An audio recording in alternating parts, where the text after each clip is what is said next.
Ke Taman Mini lagi tahun ini nih. Kita mau ngapain sih? Udah gitu.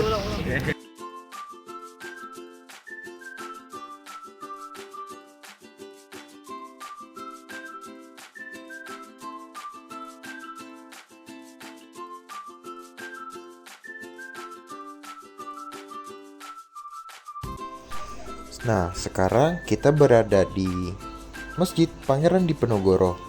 Masjid ini dibangun pada tahun 1973. Masjid Pangeran Diponegoro muncul di Taman Mini sebagai tempat ibadah Islam. Nah, yang menarik, masjid ini terinspirasi dari Masjid Al-Azhar Jakarta dan juga Masjid Syuhada Yogyakarta. Masjid ini terhampar di lahan seluas 2.850 meter persegi dengan bangunan seluas 760 meter persegi yang terbagi menjadi 2 lantai. Masjid ini menyediakan fasilitas seperti tempat wudhu, kamar mandi, ruang tunggu, perpustakaan, dan dapur di lantai pertama. Dan juga menara kubah setinggi 26 meter menyuarakan keagungan spiritual.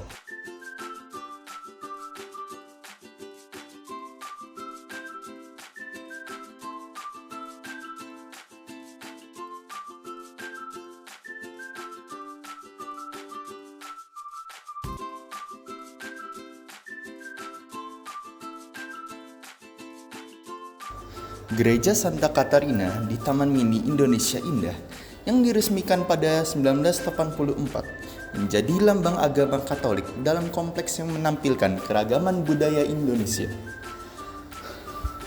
Dengan desain arsitektur yang khas namun dipadukan dengan elemen lokal, gereja ini tak hanya berfungsi sebagai tempat ibadah tetapi juga sebagai simbol toleransi dan harmoni antar agama. Nah, sekarang kita berada di Gereja Kristen Protestan Haleluya. Gereja ini hadir sebagai monumen keindahan dan keagungan. Ini dibangun pada tahun 1973 dan diresmikan pada tahun 1975. Bangunan utama gereja terdiri atas ruang pastor, ruang ganti, ruang sound system, dan ruang jemaat. Di sisi kanan depan, sebuah menara berlonceng menjulang tinggi setinggi 20 meter. Kisah suci menceritakan kisah suci tentang Petrus, murid Yesus yang menyangkal Yesus 3 kali sebelum ayam berkokok, terpampang dalam lambang ornamen ayam di atas puncak menara. Bangunan samping gereja beralih fungsi dari rumah menjadi ruang perpustakaan, aula, kantor, dapur, toilet, dan gerai cenderamata, benda-benda rohani. Aula yang besar dimanfaatkan untuk kegiatan bina iman, anak-anak sekolah minggu dan remaja, dan terjarang ruang perpustakaan dipergunakan sebagai ruang rapat. Pengaruh era 1930-an dari barat hadir dalam kemegahannya pada arsitektur gereja Haleluya yang didominasi keramik putih pada bagian luar dan beratap kayu di langit-langitnya. Di atas altar lukisan perjamuan kudus menyapa sedang jendela kaca bergambar bunga tulip dan salib memancarkan cahaya suci. Ibadah kebaktian dilakukan setiap minggunya selama 2 hari untuk 2 kelompok, yaitu Jemaat Advent dan Jemaat GPIB.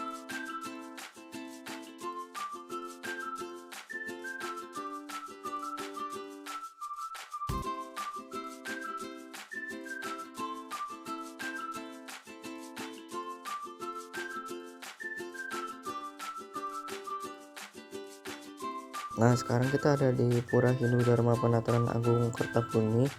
Jadi ini diapit oleh Gereja Kristen Protestan Haleluya dan Wihara Buddha. Pura ini terinspirasi oleh model pura khas Bali. Bangunannya juga dibangun berdasarkan filsafat Astakosala Kosali yang merupakan pakem dalam konsep tata bangunan sejalan dengan keagamaan dan masyarakat Bali.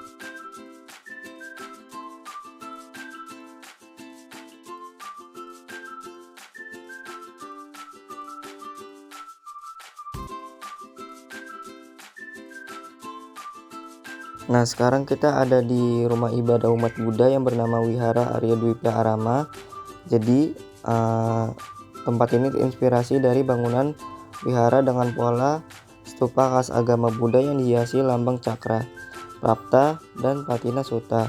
Lambang-lambang ini menjadi pengingat bahwa roda kehidupan manusia senantiasa selalu berputar. Wihara ini juga bukan hanya tempat peribadahan, melainkan juga pusat pengabdian bagi umat Buddha. baik dalam rutinitas sehari-hari maupun perayaan besar, serta pusat edukasi. Kelenteng Kongmiao, rumah ibadah agama Konghucu yang bersanding dengan aneka rumah ibadah lainnya di Taman Mini Indonesia Indah, menjadi simbol harmoni dalam keragaman kepercayaan. Tak hanya itu, kelenteng Kongmiao juga dihiasi dengan ornamen seperti Xianglu atau Hiolo atau tempat pembakaran hiyo. Pintu gerbang berhias pasang singa, naga, lilin, patung 12 shio, dan kura-kura kepala naga yang menjadi pijakan spiritual